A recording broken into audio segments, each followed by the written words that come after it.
کہہ دو بات یہ ہے کہ اللہ ہر لحاظ سے ایک ہے، اللہ ہی ایسا ہے کہ سب اس کے محتاج ہیں، وہ کسی کا محتاج نہیں، نہ اس کی کوئی اولاد ہے اور نہ وہ کسی کی اولاد ہے، اور اس کے جوڑ کا کوئی۔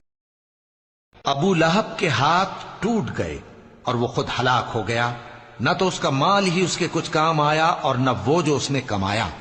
وہ ضرور بھڑکتی ہوئی آگ میں داخل ہوگا، اور اس کی بیوی بھی جو ایندھن سر پر اٹھائے پھرتی ہے، اس کے گلے میں مونج کی رسی ہوگی۔ اور جب ان میں سے کسی کو بیٹی کے پیدا ہونے کی خبر ملتی ہے تو اس کا منہ غم کے سبب کالا پڑ جاتا ہے، اور وہ اندر ہی اندر گھٹنے لگتا ہے، اور اس خبر بد کے سبب جو وہ سنتا ہے لوگوں سے چھپتا پھرتا ہے، سوچتا ہے کہ آیا ذلت برداشت کر کے لڑکی کو زندہ رہنے دے یا زمین میں گاڑ دے۔ دیکھو یہ جو تجویز کرتے ہیں بہت بری ہے۔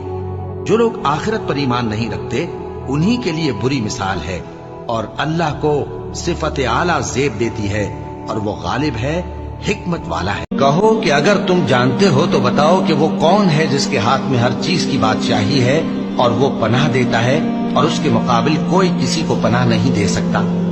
فوراً کہہ دیں گے کہ ایسی بادشاہی تو اللہ ہی کی ہے۔ کہو کہ پھر تم پر جادو کہاں سے پڑ جاتا ہے؟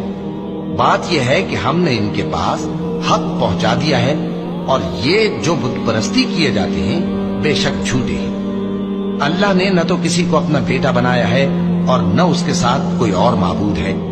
ایسا ہوتا تو ہر معبود اپنی اپنی مخلوقات کو لے کر چل دیتا اور ایک دوسرے پر چڑھ دوڑتا۔ یہ لوگ جو کچھ اللہ کے بارے میں بیان کرتے ہیں اللہ اس سے پاک ہے۔ جنہوں نے نماز کو ضائع کر دیا اور خواہشات نفسانی کے پیچھے لگ گئے، سو ان قریب ان کو گمراہی کی سزا ملے گی۔ ہاں جس نے توبہ کی اور ایمان لایا اور عمل نیک کیے تو ایسے لوگ بہشت میں داخل ہوں گے اور ان کا ذرا نقصان نہ کیا جائے گا، یعنی ہمیشہ کی بہشتوں میں جس کا اللہ نے اپنے بندوں سے وعدہ کیا ہے کہ جو ان کی آنکھوں سے پوشیدہ ہے۔ بے شک اس کا وعدہ نیکوکاروں کے سامنے آنے والا ہے۔